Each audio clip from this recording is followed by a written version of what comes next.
বন্ধুরা এখানে এই ছেলেটি এই মেয়েটিকে প্রপোজ করে, বলে আমি তোমাকে অনেক পছন্দ করি আর আমি তোমাকে ভালোবাসি। কিন্তু মেয়েটা ছেলেটার কোনো কথায় পাত্তা না দিয়ে বলে তোমার কি মাথা খারাপ হয়ে গেছে, বলে ওখান থেকে চলে যায়।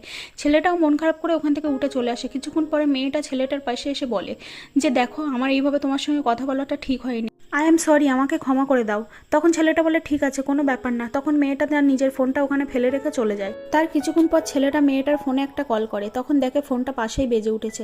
তখন মেয়েটার ফোনটা তুলে দেখে তার তার ফোন নাম্বারটা সেভ করা আছে লাভ বলে। তারপরে ছেলেটা ছুটে মেয়েটার কাছে যায়, গিয়ে বলে, তখন মেয়েটাকে তার নিজের ফোনটা দেখায়। তখন মেয়েটা সবকিছু খুলে বলে ছেলেটাকে, কারণ মেয়েটাও খুব ভালোবাসতো ছেলেটাকে। মেয়েটি একদিন জানতে পারে যে তার ব্লাড ক্যান্সার আছে। তার দাদা ফোনে কথা বলছিল, সেটা মেয়েটি সব শুনে নেয় যে ওর রিপোর্টগুলো সব পজিটিভ আছে। তখন ছেলেটার থেকে দূরে থাকতে শুরু করে মেয়েটা। তখন ছেলেটা সব কিছু শোনার পরে খুব কান্নাকাটি করছিল। আমার এই স্যাড লাভ স্টোরিটা আপনাদের কেমন লাগলো অবশ্যই কমেন্টে জানাবেন, আর এরকম ভিডিও পেতে হলে চ্যানেলটি অবশ্যই সাবস্ক্রাইব করবেন।